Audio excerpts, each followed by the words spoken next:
Okay, so thank you again for tuning into my YouTube channel to learn more about basic beekeeping. I've been doing a series on frequently asked questions dealing with the honeybee and how people might keep them in their backyards. So it's been very basic information that hopefully will help out new beekeepers.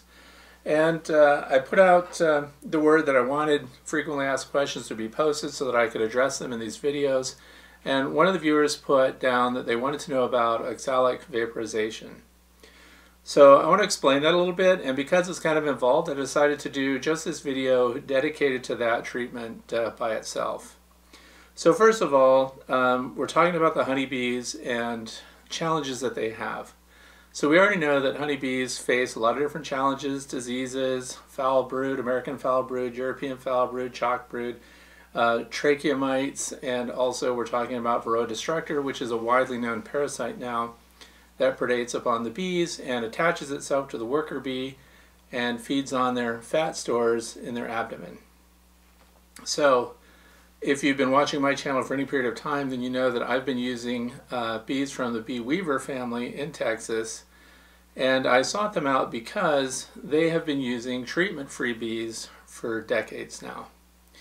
And so what they've done is they're called survivor bees because bees that don't survive in this environment with these pests and with these diseases, and if they don't survive on their own, the Weaver family has allowed them to die out, and then they use the survivor stock to continue those genetics and have a resistant line of bees. So through the years, if anyone asks me what I treat with, I always said I don't treat, and that's true. The reason I have not been treating my bees is because I have this great survivor stock, and that doesn't mean my bees don't die off. They just don't die off completely. There are experts that will say that if you don't treat for Varroa, that all of your bees are going to die off in a space of 3 years or less. Well, I know that that's not true for my bees and for that Weaver line of bees because I've been keeping them much longer than 3 years, and they do survive each year. But now I'm thinking about it, and since people are asking about oxalic vaporization, oxalic acid, then I really started thinking, you know, if my bees are surviving year after year, and there are Varroa present, there just are, they're everywhere. So we're talking about bees that groom and attack the Varroa and groom them off and get them out of their colony on their own. They also will uncap and remove developing brood. They'll remove drones, for example, because the drone cells are where most of the Varroa destructor will concentrate themselves, and that's because drones take longer to hatch out of a cell. They're larger, they're fatter, there are more resources for that parasite to feed on. And so often the worker bees are sensing that the Varroa are in there, they're uncapping the cells and they're pulling them out and they're getting rid of them. So now I'm thinking maybe this year, since I'm going to address the use of oxalic acid vaporization anyway, I've decided that I am going to treat my apiary across the board, even though I have these survivor bees. So my logic is this: if they're already making it, maybe they would make it better if I gave them a leg up and actually treated with oxalic acid vapor. So this year I'm going to do that as an experiment, and hopefully I'm going to get a bunch of dead Varroa on the bottom boards that I can evaluate and share with you. So as the year progresses, I'm going to show you the results of the oxalic vaporization. I want to show macro, micro videos of Varroa destructor in petri dishes, hopefully in the last throes of life, and they'll be there with their little feet twitching. As the Varroa walk around, once oxalic vapor goes up into your hive, it resettles on the surface of the hive and on the bodies of the bees and on the hairs of the bees. So when the Varroa mites are crawling around the hive, their little feet get in contact with oxalic crystal, and then it's absorbed through the pads of their feet. This is, you know, there are a lot of people discussing how oxalic acid is working against the Varroa destructor, so it's not conclusive. This is just one of the best theories that I like, is that they absorb it into the nervous system, and because they can't tolerate exposure to oxalic acid, the Varroa die, and the honeybees themselves are 70% or more tolerant to the presence of oxalic vapor and oxalic crystals.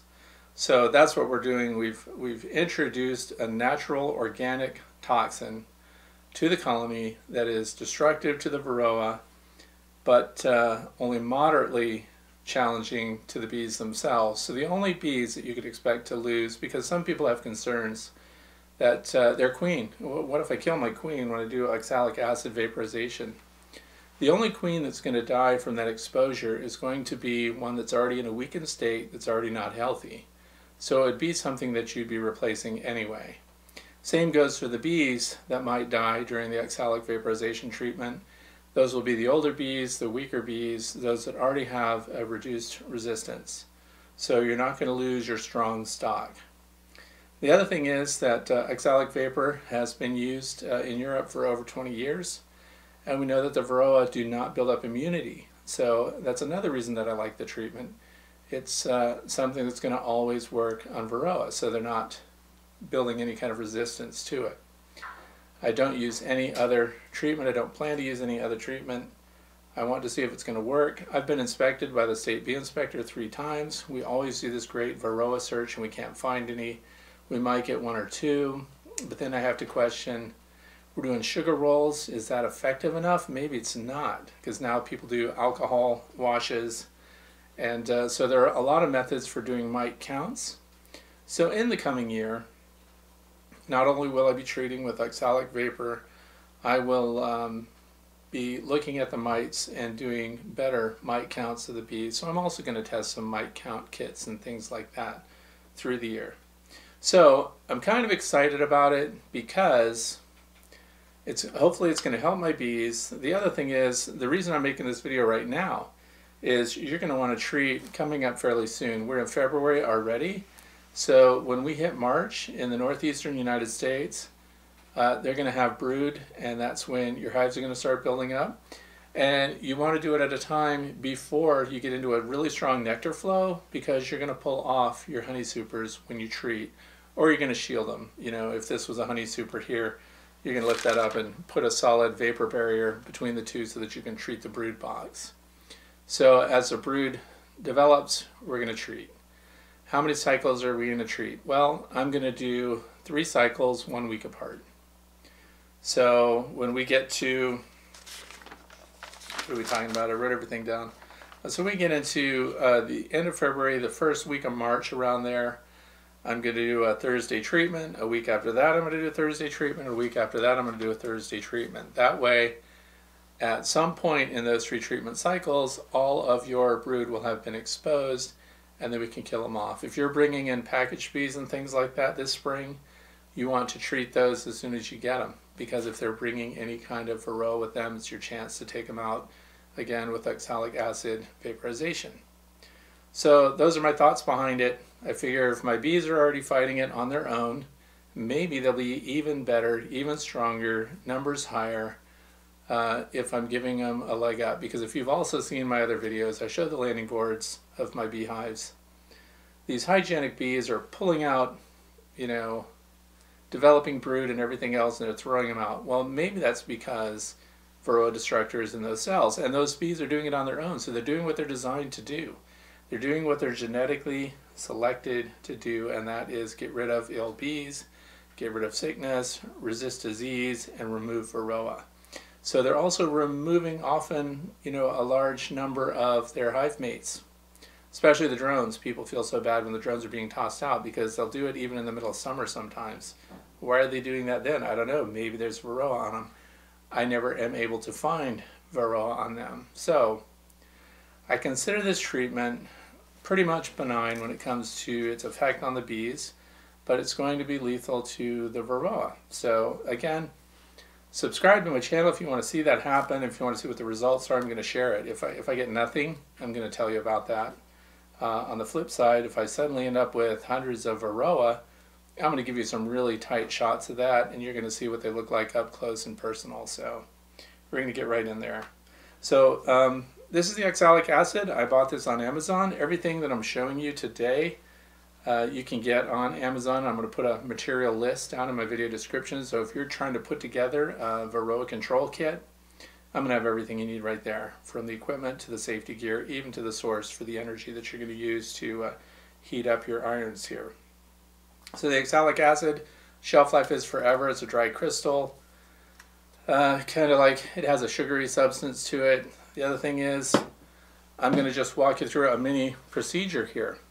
So first, and one of the things I'm pretty excited about, because I thought that I couldn't treat the flow hives that I have, because flow hives have narrower landing board entrances, especially the Flow Hive 2. That's the newest one. It has this aluminum bottom piece there, a very small entrance, so it's naturally, mice can't even get into it. That's how small it is on its own. No mouse guards needed. But so I have this oxalic vaporization tool here, and this thing just doesn't fit in there. So I was even talking with them at Flow Hive and talking about, wow, you know, we can't treat for Varroa with oxalic acid if these hive openings are going to be limited like that. But that has been resolved. I went online. I always look at stuff on Amazon. And I found this by the Blythewood Bee Company. And this is an oxalic vaporizer, oxalic acid vaporizer. And look at this thing. It looks like it's made out of aluminum. So I'm guessing it looks like it's made out of one piece. But what really caught my eye is look how thin this is. So I went outside today. By the way, it's 55 degrees and raining here in the northeastern United States. So the bees are actually out of their clusters and they're moving around and they're doing hive maintenance right now. So you don't want to use this when your bees are clustered. You do want to use it when they're in the hive. So you want to do it late in the evening, early in the morning, cold, rainy days when they're all in there. Your goal is to expose as many of your bees as much hive surface as possible to oxalic vapor. So the cool thing was, I have this little training beehive, and even just brought it in here, and this even fits in this little opening. That's ridiculous. So then I went outside and I looked at my Flow Hive 2, and this thing looks like it's custom made for it. It actually fit exactly through that opening. So now I can use this thing on every kind of beehive that I have. So this is from Blythewood Bee Company. These guys also have Blythewood Bee Company. I'm going to put their name down below so you'll know what to look for. They have their own YouTube channel too. It looks like it's new. I think they have like 400 subscribers. Go and check them out because they're a great bee supply. I think in the past I've gotten Swarm Commander and Swarm Lures from them. And so I'm kind of opening up to seeing what else they're carrying. And I was the first one to buy one of these on Amazon. No one bought it. It is, I paid full price, $79.95 from Amazon for one of these. Now, you might wonder, what the heck? You know, I've got 3 of these here. Well, the reason is some people complain that it's too time consuming. Like when they go to put this stuff on their hives, they're going to spend a lot of time there. Well, I highly recommend you get several of them, and I'm going to explain why, because here's the procedure. You're going to get your, I have a 1/4 teaspoon here. So for every body of brood that you have on your hive, so if we've just got one, in this case, let's say these are 2 brood boxes. Okay, so now we're going to just go over to our oxalic acid, and we're going to scoop out 2 level 1/4 teaspoons. So it's 1/2 teaspoon, right? And then I'm going to look at this, and I'm going to make sure that it doesn't stick up above the top of that, because as I stick it in, I don't want it to scrape across things and for that oxalic crystal to fall out and just be on the floor. So once I put that in there, then I'm going to take this and look at the length of it, and you'll notice they put this clamp on here, and that's because these come with this little flange here, and this thing will go up against the entrance and help block it. I'm going to block it with rags, but I'm just showing you how it comes. I'm probably not going to use this, but it does come with it. And then you can slide it in or out, so you also control how far into the hive it goes. So how far into the beehive body do you want it to go? So if the whole hive width was from here to here, front to back, then I want to park it right about midway, or at most to the back third. So then when you put it in there, and your crystal's in here, and you've done a 1/4 teaspoon per box, and you make sure that your honey supers are off. And in spring, that's no problem because you don't have honey supers on yet anyway. That's the whole point of treating in early spring. You have open brood, but you don't have honey supers on yet, so that's when you want to take out those Varroa. So the other thing is, once you put it in there, so you need this, you need the acid, and you have to have safety gear. So I'm going to talk about this. I know that there's people that are going to tell you, get your smoker out, light your smoker, set it up there, watch what direction the smoke goes, and stay upwind of it. please don't rely on that as your only way to protect yourself from inhaling oxalic acid vapor. Okay? Get yourself an organic certified 3M mask. I'm going to put a link to this down below. These things do not cost much. And then they have different filters. Make sure that you get an organic certified filter too. And then this thing is going to go on your face. You're going to put this around your neck, over your head. And then you can sit right there and you can see the way everything goes. And this is going to protect your lungs from oxalic acid vapor. You will not want to breathe the stuff in knowing that you could have avoided the complications that you might experience simply by getting and wearing an inexpensive organic certified respirator. These come from 3M. I highly recommend it, and I'm going to give you the right filter to put on it. These do have a shelf life once you open them. So I'm going to list everything that you're going to need for personal protective equipment. The other thing is, highly recommend surgical gloves. You wear these, you don't get stuff on your hands. The stuff is water soluble. So your cleanup is water and a toothbrush. This is the one that I've used in the past. I just washed it out with fresh water, toothbrush, scrubbed it off, and it's good to go. It's still functioning. So safety. Please follow the safety guidelines. It's you can't uninhale it once that stuff is puffed. And talk to some of the people that have made the mistake of breathing some of that in. The experience was pretty impressive. So let me show you what I have for energizing it. Okay, so I don't like to get things that are one-purpose tools. I carry this around in my car in the wintertime too. You can jumpstart your car with it. This thing is 12 volt certified. You turn it on, it tells you exactly what the voltage is that it has.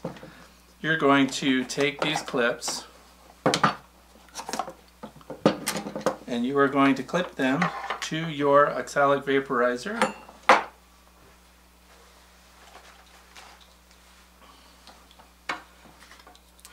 It's very easy.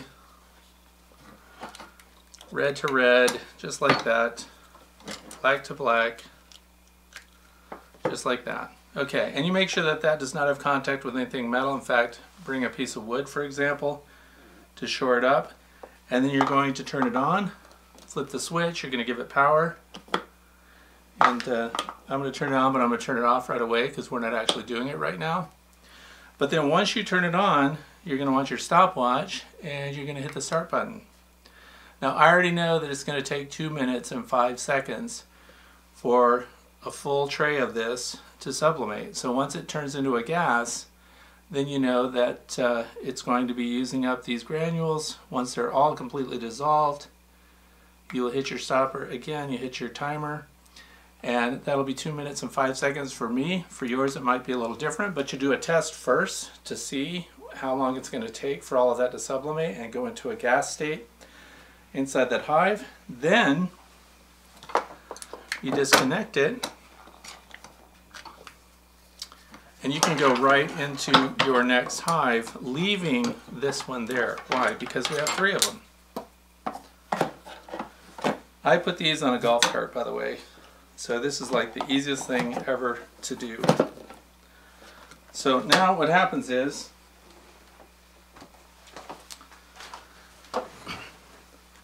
we put this thing in here. We got it all the way, halfway into the thing. Of course, this is a model beehive, so it's not the real one. Then we're going to get these claws and we're going to dampen them with water. And we're going to close up that entrance. And you're going to leave this here. And once you've disconnected that from your power source, you want it to cool down inside. That's when I take the next one. I go to the next hive. I repeat the process. If there's 1 box, I use a 1/4 teaspoon. If there's 2 boxes or 3, a 1/4 for each box of brood. Stick it in there, turn it on, use my stopwatch, 2 minutes, 5 seconds, turn that one off, go to the 3rd one, go to another hive, stick that one in with the appropriate amount of oxalic acid crystal, turn that one on, activate that, and then while that's running, after it hits the 2 minute 5 seconds, we'll turn that off. Then we'll come back to the first one. So now it's been over 6 minutes already, and we can pull that out. Restore normal movement throughout the hive for the bees. They're going to blow that vapor around inside with their wings, and you're going to see it coming out the top. If you have an upper entrance, you want to plug it for this. So then you have a continuous action sequence if you've got 3 of these. So by the time you're putting it in, you got the cooldown cycle, activation, and cooldown cycles just continue. So you go back to the first one, go to the next hive, and on, and you're done with the whole thing in a half an hour. In my case, if I have 10 hives, I'm done in a half an hour. So a half hour committed to taking out the varroa for your bees in you know, in the spring and in the fall, if this boosts the numbers and gives them less to fight and works to kill varroa, it gives me a chance to really look at the varroa, which is what I really want to do anyway. I want to see them. And that's it. I will have helped them. So let me see if there's anything that I missed here. It's very easy. Power source, safety gear, irons, oxalic acid, gloves. After you're done with everything, clean it up with fresh water and a toothbrush. Put them in storage. The acid's good forever. Take your supers off during training. Wear your safety glasses too. Something like this. And mites absorb it through the feet. They die. Nitro gloves. Already got that. You got your timer. I'm going to give you all this stuff. Oh, by the way, what's the capacity of this thing? This is 1 full teaspoon. So if you fill this all the way with oxalic crystals, oxalic acid, then I use these little bamboo shish kebab things, and I just scrape off the top right into the jar, and that way I know when I'm sliding it in, it's not going to interact and have that stuff pushed off. That's 1 teaspoon, so how many? That's 4 bodies of brood, which most people don't have that much this time of year anyway, and the 4 bodies would be the 10 frame bodies, so an 8 frame would be adequate for that. What happens if you overdose them a little bit? It really doesn't matter. Please don't make one of these yourself. If you make one of these irons yourself, you want to be aware of how hot that thing is going to get.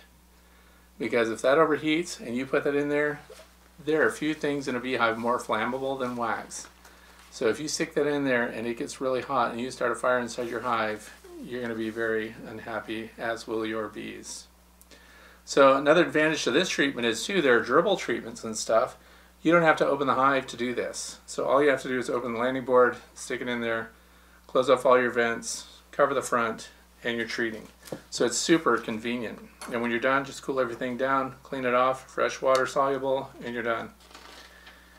And that battery, by the way, that battery charger that I'm using, car dealerships use that to charge and start, you know, 20, 30 cars in an afternoon. So I know it's going to do what you need to do for your oxalic treatment. I've never had it run down. And then when you need to charge it up, you just plug it into your wall and it charges. So I'm also going to list that charger in the video description as well. Cool down, 10 minutes, blah blah. Treat your package bees, cover that.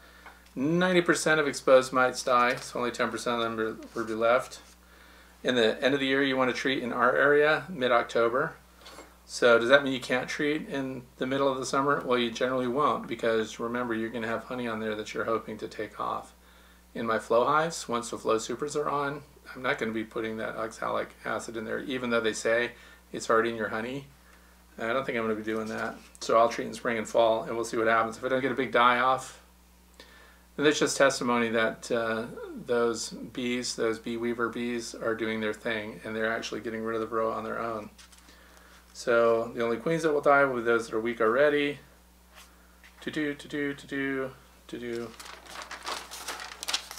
And again, it's been used for over 20 years. There's no evidence that the varroa are developing any kind of resistance. And how do you count the mites? Oh yeah, put a mite counting board underneath. If you have a solid hive bottom, you're not going to be able to do it. But if you have those screen bottom boards, also when you have the screen bottom boards and they have 2 positions for your corrugated piece, your mite counting board that goes in there, put it on the higher position because that's going to block the ventilation. You don't want to lose a bunch of airflow through the back, because obviously your bees are going to try to blow away your oxalic acid vapor. So they're going to be puffing it out in the openings that you have. So you want to make sure that to move your corrugated board up to the top where it has the least amount of airflow. And then those will be your counting boards too. So after the vaporization process is done, you can pull that corrugated board back out, go down a notch, and put it in the bottom so that the dead varroa get groomed off, and they're going to go in there. So they're going to be dying not immediately. They're going to die over a period of the next 72 hours.